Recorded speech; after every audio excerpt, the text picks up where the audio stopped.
పసిడి ప్రియులకు మరోసారి బంగారం ధరలు గుడ్ న్యూస్ చెప్పాయి. గోల్డ్ కి సంబంధించిన అప్డేట్ చూస్తున్నాం. ఇవాళ మరోసారి భారీగా ధరలు దిగొచ్చాయి. 24 క్యారెట్ల 10 గ్రాముల బంగారం 1800 రూపాయలు దిగొచ్చింది.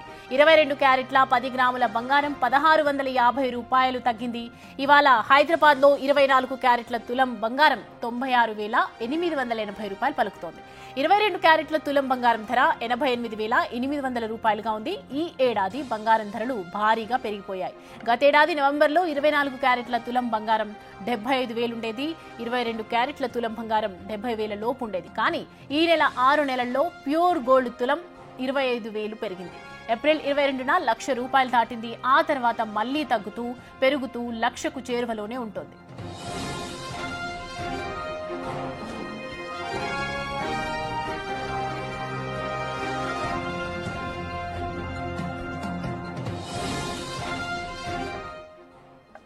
రైట్, దీనికి సంబంధించి గోల్డ్ తగ్గుతూ పెరుగుతూ వస్తుంది, ఏడాదిగా చూస్తూ ఉన్నాము. దీనికి సంబంధించి గోల్డ్ అనలిస్ట్ రాజ్ కుమార్ మనతో లైన్ లో సిద్ధంగా ఉన్నారు మరిన్ని వివరాలు అందించడానికి.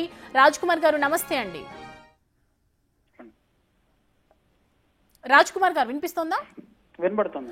గోల్డ్ రూట్ గురించి చూస్తూ ఉన్నాము. ఈ మధ్య కాలంలో తగ్గుతోంది పెరుగుతోంది, ఎందుకు ఇంత తగ్గింది? సడన్ గా ఈ పతనం కొనసాగుతుందా, మళ్ళీ తారుజువలా దూసుకెళ్తుందా?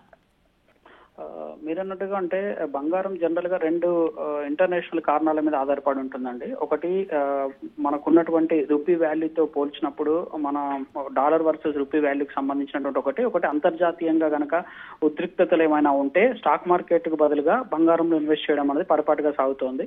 సో ఎస్పెషల్ గా అమెరికా లాంటి మార్కెట్ల మీద ఉండే ఇంపాక్ట్ తోటి మన దేశంలో బంగారం ధరలు పెరగడం అనేది డిపెండ్ అవుతుంది. సో రీసెంట్ గా చూసుకున్నట్లయితే మనకు ప్రధానంగా బంగారానికి సంబంధించి తగ్గడానికి ప్రధానమైన కారణం ఏంటంటే ఇప్పుడు ఈ పాకిస్తాన్ కు సంబంధించి ఇండియాకు మధ్యలో జరుగుతున్నటువంటి యుద్ధం ఏదైతే ఉందో ఒక కన్క్లూజన్ పార్ట్ కు రావడం, అంటే జస్ట్ మనం హెచ్చరికనే అని చెప్తున్నాం, బట్ అదొక కన్క్లూజన్ పార్ట్ కు రావడం ఒక మేజర్ న్యూస్ అవుతాయి. సో ఒక బిగ్ బ్రేకింగ్ న్యూస్ రాబోతోంది మరి కాసేపట్లో. అమెరికా చైనాకు మధ్య గత కొద్ది రోజుల నుంచి ఒక పెద్ద ట్రేడ్ వార్ జరుగుతోంది. అంటే ఇష్టారీతంగా ట్రంప్ వచ్చిన తర్వాత సుంకాలను విపరీతంగా పెంచేయడం జరిగింది. సో అక్కడ ఉన్నటువంటి అమెరికన్ ఫస్ట్ అనేటువంటి నినాదంతో అక్కడ ఎంప్లాయబిలిటీ కల్పించేటువంటి ఉద్దేశంతో భారీ స్థాయిలో అక్కడ వేరే దేశాల పైన పన్నులు విధించడం జరిగింది. ఇప్పుడు వాటికి సంబంధించి అమెరికా చైనాల మధ్య అతిపెద్ద ఆర్థిక వ్యవస్థలైనటువంటి ఈ రెండు దేశాల మధ్య ఒక ట్రేడ్ డీల్ జరగబోతోంది. ఆ ట్రేడ్ డీల్ ఆల్మోస్ట్ ఇప్పటికున్నటువంటి ఇన్ఫర్మేషన్ ప్రకారం ఆల్మోస్ట్ అది ఒక పాజిటివ్ వాతావరణంలో ఉంది అనేటువంటి ఒక ఇండికేషన్ తోటి చాలా వరకు ఇన్వెస్టర్లు అంతా కూడా ఇప్పటిదాకా అనిశ్చితితో ఉన్నటువంటి ప్రపంచవ్యాప్తంగా ఉక్రెయిన్ రష్యా ఇట్లాంటి అనిశ్చితితో ఉన్నటువంటి ప్రపంచం అంతా కూడా వాణిజ్యం అంతా కూడా ఇప్పుడు ఈ డీల్ తోటి ఒక పాజిటివిటీలోకి రావడం జరిగింది. సో దీనివల్ల ఏంటంటే ఎక్కువ మంది స్టాక్ మార్కెట్ లో ఇన్వెస్ట్ చేసే వాళ్ళంతా కూడా మొన్నటి వరకు అనిశ్చితితోటి బంగారం సేఫ్ మీట్లని బంగారంలో ఇన్వెస్ట్ చేశారు. ఇప్పుడు అంతా పాజిటివ్ గా రావడంతో బంగారం నుంచి పెట్టుబడులంతా కూడా స్టాక్ మార్కెట్ లో ఇన్వెస్ట్ చేయడం జరుగుతుంది. సో దానివల్లనే ఇవాళ మన స్టాక్ మార్కెట్ చూసుకున్న భారీ స్థాయిలో పుంజుకున్నవి 2,000 పైగా లాభాల్లోకి ఉన్నది, 13 లక్షల కోట్ల మేర ఇన్వెస్టర్ల సంపద పెరిగింది. ద సేమ్ వైజ్ వరుస బంగారం రేట్లు కూడా తగ్గుతూ వస్తున్నాయి. బంగారం రేట్లు ఇప్పుడున్నటువంటి ప్రైస్ మీద ఆల్మోస్ట్ నిన్నటి ధరతో పోలిస్తే 24 క్యారెట్లు 1,800, ఆల్మోస్ట్ 22 క్యారెట్లు 1,650, 1,700 దాకా తగ్గిన పరిస్థితి కనబడుతుంది. ఇంకా తగ్గేటువంటి అవకాశం ఉంది. ఇదే కనుక కొనసాగితే ఈ ట్రేడ్ డీల్ కనుక అనౌన్స్ అయితే బంగారం ధరలో ఆల్మోస్ట్ 90,000కు వచ్చేటువంటి 91,000 మధ్యలో వచ్చేటువంటి అవకాశం కనబడుతోంది. సో ఇక వెండి కూడా 1,00,000 మార్కును దాటింది. అది కూడా ఆల్మోస్ట్ 96, 97 మధ్యలో ట్రేడ్ అయ్యేటువంటి అవకాశం మనకు స్పష్టంగా కనబడుతుంది. నిజంగా అంటే ఇది గుడ్ న్యూస్ అని చెప్పుకోవచ్చు. ఎందుకంటే పెళ్లిలకు సంబంధించి కానీ చాలా మంది ఆశతో ఎదురు చూస్తుంటారు. 1,00,000 మార్కును దగ్గరగా చేరిన పరిస్థితి ఉండేది. ఆల్మోస్ట్ 5 నుంచి 6,000 వరకు బంగారంలో డిఫరెన్స్ అనేది మనకి ఇప్పుడు కనబడేటువంటి అవకాశం ఉంది. ప్రధానంగా అమెరికా చైనాకు మధ్య ట్రేడ్ డీలు, పాకిస్తాన్ కి సంబంధించి మనకు మధ్య జరిగినటువంటి వారు తగ్గిపోవడము, తర్వాత ఇంకోవైపు బ్రిటన్ కి సంబంధించి స్వేచ్ఛ వాణిజ్యానికి సంబంధించి కూడా భారత్ ఒక ఒప్పందం కుదుర్చుకుంది. అంటే ఫ్రీ ట్రేడ్ కి సంబంధించి జరుగుతున్నటువంటి ఏ పరిణామమైనా బంగారం ధరల పైన ప్రభావం చూపుతుంది. బంగారం ధరలు మరింతగా తగ్గేటువంటి అవకాశం ఉంది.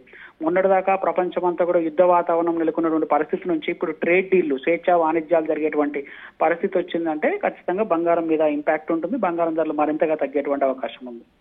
అయితే రాజ్ కుమార్ గారు, మీరు అన్నట్లుగా చూసుకుంటే యుద్ధ వాతావరణం అంటే ప్రపంచ దేశాల్లో కూడా ఇటు రష్యా ఉక్రెయిన్ యుద్ధం, అప్పట్లో ఆర్థిక నిపుణులు కూడా చెప్పారు బంగారం ఇస్ ద సేఫెస్ట్ ఇన్వెస్ట్మెంట్ అని చెప్పి. ఎందుకంటే రాబోయే రోజుల్లో నెక్స్ట్ ఇయర్ కావచ్చు, ఈ ఇయర్ ఎండింగ్ లోపల కావచ్చు 50,000కి కూడా పడిపోతుంది అని చెప్పారు. దీన్ని ఎంతవరకు నిజం అనుకోవచ్చు?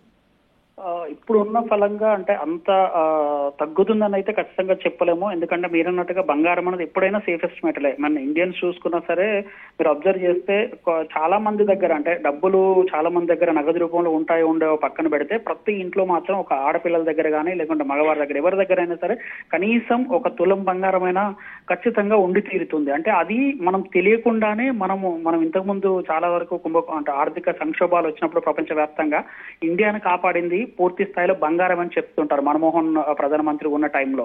సో ఎందుకంటే బంగారం అనేది సేఫెస్ట్ మెటల్. అంటే బ్యాంక్ లో ఇన్వెస్ట్ చేస్తేనో లేదా ట్రేడ్ మార్కెటింగ్ సంబంధించి అంటే కమోడిటీస్ ట్రేడ్ మార్కెటింగ్ లో ఇన్వెస్ట్ చేస్తేనో బంగారాన్ని మనం దాచుకున్నాం ట్రేడ్ చేసినట్టు కాదు.